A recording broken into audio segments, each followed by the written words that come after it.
Pendeta Esra Soru dengan penuh tantangan berkata, "Kalau Islam itu benar, buktikan." Sebuah pernyataan yang seolah meremehkan. Tapi benarkah Islam tak bisa dibuktikan? Saksikan bagaimana Ustadz Adi Hidayat menjawab dengan logika tajam dan dalil yang tak terbantahkan. Ini bukan debat biasa, ini pertarungan argumen tentang kebenaran agama. Islam juga percaya bahwa agama mereka adalah satu-satunya agama yang benar. Lalu tanya kepada mereka, ya, di mana Allah berkata bahwa Islam adalah agama satu-satunya yang paling benar dan tolaklah semua agama? Adakah pernyataan eksplisit semacam itu oleh Allah di dalam Al-Quran? Ada tidak? Tapi kenapa kalian percaya kalau tidak ada? Kalau ada, coba tunjukkan. Ya. Semua orang yang memiliki kepercayaan, dia punya keyakinan bahwa keyakinan itu akan mengantarkan dia pada maslahat. Silakan cek, kalau Anda tanyakan kepada non-muslim, dia pun akan yakin masuk surga. Anda tanyakan misalnya pada orang Nasrani, dia yakin masuk surga. Anda tanyakan kepada orang Yahudi, dia yakin masuk surga. Anda tanyakan pada diri kita sendiri, kita pun yakin kita akan masuk surga.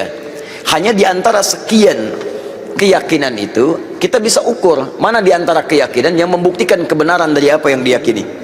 Sama, Anda ingin mengerjakan sesuatu, semua punya capaian, tapi kan semua capaian itu bisa diukur mana yang paling benar di antara semua itu. Saya beri contoh kepada Anda misalnya. Baik, jika ada orang mengatakan 2 kali 3 sama dengan berapa? 6 misalnya. 2 kali 3 sama dengan 6. Ada yang yakin 2 kali 3 sama dengan 5. Ada yang yakin 2 kali 3 sama dengan 7. Ada yang yakin 2 kali 3 sama dengan 6. Bagaimana membuktikan keyakinan ini? Mana yang paling benar di antara yang 3 ini? Maka perlu diuji dari semua keyakinan itu untuk menentukan mana yang paling benar dari semua apa yang diyakini itu.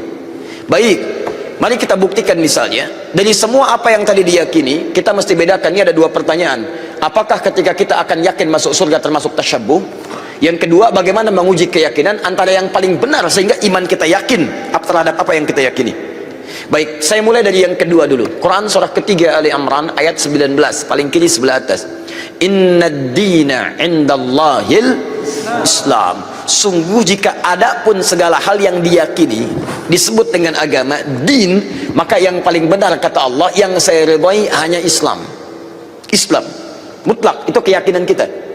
Ketika Allah menyebutkan yang paling benar Islam, bukan hanya menerangkan Islam benar, tapi menurunkan pemahaman-pemahaman supaya yakin cuma Islam yang benar, bukan yang lainnya. Dari mana? Mari kita uji. Dan ini secara ilmiah bisa kita bahas. Jadi jangan sampai antum mengecilkan orang lain tapi tidak punya argumentasi.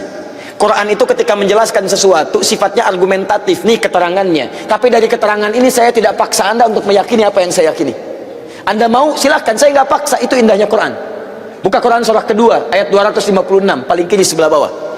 La ikraha fid din. Tidak boleh paksa orang untuk memeluk ad-din. Din yang dimaksud Islam. Quran surah 3 ayat 19. Inna dina indallahil Islam. Di dalam Islam nggak boleh paksa orang, apalagi dengan senjata, nggak boleh. Tembak orang, bom orang, bunuh orang, itu nggak boleh, dilarang. Ya, saya pernah dengar kejadian bom Jalan Tamrin itu. Baik, setelah itu saya ke Lampung, ada pertanyaan, Ustadz, apakah bom di Jalan Tamrin termasuk jihad fisabilillah? Masya Allah. Saya bilang, Pak, Allah, sependek pengetahuan saya, jihad fisabilillah itu jihad di jalan Allah, bukan di Jalan Tamrin. Ya gak beda, kaidahnya lain. Sekarang perhatikan kata Quran, jangan paksa orang. La ikraha fiddin, lakum dinukum waliyadin. Tapi Quran menerangkan, ketika Anda tanya dari mana taunya Islam benar yang kamu yakini, diturunkanlah variabel-variabelnya untuk membuat Anda berpikir di situ. Contoh, dari aspek ketuhanan kan yang paling penting, paling substansial, paling esensial, yang paling kuat dalam tatanan keyakinan itu adalah aspek ketuhanan, uluhiyah. Yang membedakan satu keyakinan dengan yang lain adalah konsep ketuhanannya. Dalam Islam tidak ada yang paling jelas dibanding keyakinan lain tentang yang menjelaskan tentang ketuhanan kecuali dalam Islam. Contoh, saya berikan gambaran, mohon izin. Siapa Tuhan kita? Allah. Perhatikan baik-baik. Perhatikan, ketika Anda menyebutkan Allah, turun perintah dari Allah. Jangan cukupkan katakan Allah. Jangan cukupkan, tapi Anda mesti punya ilmu untuk menetapkan kenapa Allah yang dianggap Tuhan. Kenapa Allah yang kita yakini sebagai Tuhan? Perhatikan, ketika Nabi ditanya oleh orang-orang kafir Quraisy pada saat itu, "Hei, man rabbuk? Man rabbuk?" Karena ketika turun ayat qul a'udzu birabbin nas, qul a'udzu birabbil falaq, Rabb. Kata mereka, siapa Rabb itu? Karena ini Tuhan-Tuhan kami pun Lata, Uzza, Manat itu Rabb juga. Rabb kamu siapa? Turun qul huwa, katakan huwa, yang disebut Rabb itu Allah. Saya tulis Allah. Ketika menyebutkan Allah, perhatikan Quran surah 47 ayat 19, fa'lam, Anda mesti punya ilmu, annahu la ilaha illallah, untuk menetapkan tiada Tuhan selain Allah. Nah, sekarang lihat baik-baik ya, dari namanya saja Allah sudah menerangkan, saking jelasnya konsep ketuhanan dalam Islam, namanya saja itu tidak ada bandingannya. Kul, katakan Muhammad, huwa Allah, dialah Rabb itu Allah Ahad, yang dari sifat namanya dia punya sifat Ahad. Lihat sini, kata Allah, kalau ada satu yang disebut Tuhan, dipertuhankan, maka ciri pertama dia mesti beda dengan makhluk.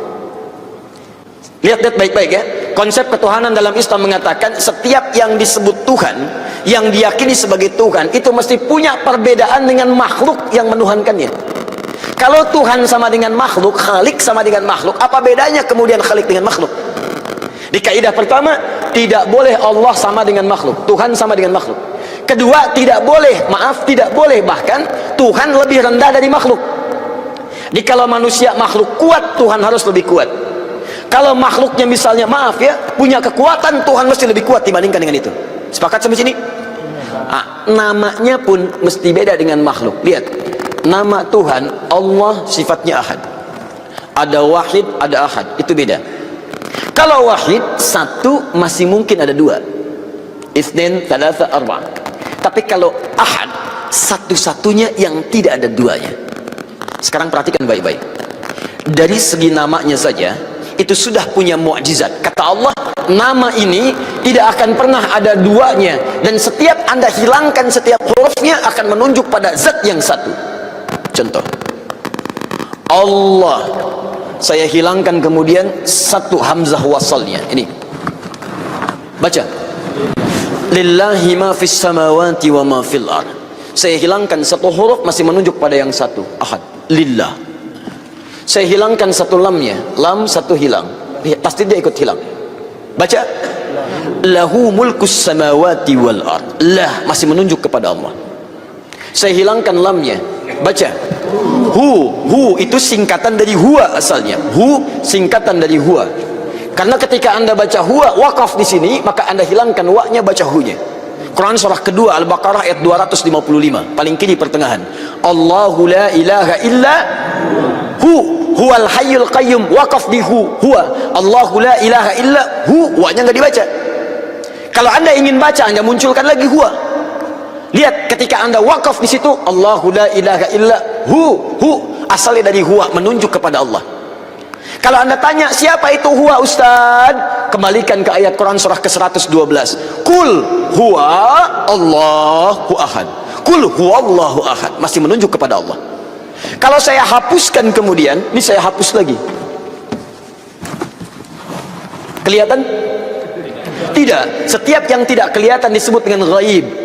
Maka Allah kemudian menerangkan dalam Quran surah kedua ayat yang ketiga, alladzina yu'minuna bil ghaib, masih menunjuk kepada ghaib itu Ahad, Allah. Setiap huruf dihilangkan masih menunjuk pada zat yang sama. Itu baru namanya saja. Sekarang Anda hadirkan segala nama yang dipertuhankan di sini, tuliskan. Ambil contoh saja. Saya tidak tuliskan untuk menghormati kepercayaan yang lain, tapi kalau Anda ingin coba, silahkan masukkan. Karena kita agak sensitif nih, pulang dari sini jadi tersangka nanti saya. Misal, ada yang mempertuhankan dengan nama, misalnya, misal dengan nama yang luas. Misal saja, misal, tulis, buang S-nya, jadi apa? Menunjuk pada makna yang berbeda. Buang I-nya, jadi apa? Buang L-nya, jadi apa? Buang U-nya, jadi apa? Buang T-nya, jadi apa? Nggak ada sama sekali. Masukkan nama-nama yang dipertuhankan, tuliskan hurufnya, tuliskan namanya. Semua nama dari kepercayaan apapun, tuliskan. Ketika Anda hilangkan setiap hurufnya, tidak akan menunjuk pada zat yang sama. Perhatikan, dari namanya saja sudah menunjukkan bahwa ini nama bukan nama biasa. Jadi benar ketika Allah mengatakan memilih namanya fa'lam annahu la ilaha illallah. Ini menunjukkan keyakinan yang paripurna, baru namanya. Saya belum bicara rububiyahnya, saya belum bicara asma wa sifatnya, itu saya baru bicara tentang namanya saja. Maka kalau namanya saja sudah punya mukjizat jauh dibandingkan yang lainnya, maka bagaimana kemudian kita menolaknya sebagai Tuhan? Belum yang lainnya, lam yalid wa lam yulad, tidak diperanak dan tidak diperanakan. Kalau Tuhan itu hasil dari anak, berarti sama dengan makhluk. Lihat kan bedanya, Tuhan Khalik mesti beda dengan makhluk. Manusia mengandung melahirkan, Tuhan tidak boleh mengandung, tidak boleh melahirkan. Kalau Tuhan mengandung melahirkan berarti sama dengan makhluk. Jelas ya? Baik, makanya Allah menolak. Saya tidak dilahirkan, saya tidak melahirkan. Kalau saya punya sifat itu sama dengan makhluk. Kalau kalian menyamakan Tuhan, kenapa kalian menyembah Tuhan? Masing-masing aja ngaku Tuhan. Walam yakul lahu kufuwan ahad, dan tidak punya partner dalam kekuasaannya. Wah, kalau punya partner bahaya. Tuhan ini pengen begini, Tuhan itu pengen begitu. Ya, ada Tuhan pemberi nikmat dan Tuhan pemberi azab. Begitu mau diberikan nikmat, kata yang azab, jangan, karena saya mau mengazab itu. Kata yang pemberi nikmat, jangan dulu, saya berikan itu. Ribut sama Tuhan. Jelas ya? Jadi kalau kita meyakini misalnya Islam agama yang hak, kemudian itu mengantarkan kita ke surga. Ketika Anda yakin dengan Allah, disebut beriman. Iman syarat pertama mengantarkan ke surga. Karena itu ketika Allah menyebutkan kalimat surga pertama dalam Quran surah kedua Al-Baqarah ayat 25, paling kanan sebelah atas, maka disebut kalimat iman dulu. Wa basyiril ladzina amanu wa 'amilus salihati anna lahum jannatin tajri min tahtihal anhar. Berikan kabar pada orang-orang beriman dan beramal saleh, maka mereka mendapat kesempatan untuk bisa masuk ke dalam surganya Allah yang mengalir sungai-sungai keindahan di dalamnya. Jadi ini yang pertama. Jadi kalau ada misalnya, mohon maaf ya, mohon maaf, orang-orang meyakini, oh agama saya benar mengantarkan ke surga, kita bisa uji dengan keterangan-keterangan dalam Al-Quran. Jelas ya? Pendeta Esra Soru menantang. Ustadz Adi Hidayat menjawab dengan bukti. Sekarang, siapa yang sebenarnya berani berdiri di atas kebenaran? Masihkah ada alasan untuk meragukan Islam? Atau justru tantangan itu berubah menjadi pukulan balik? Berani atau tidak? Tulis komentar Anda sekarang juga, dan buktikan pendapat Anda di depan publik.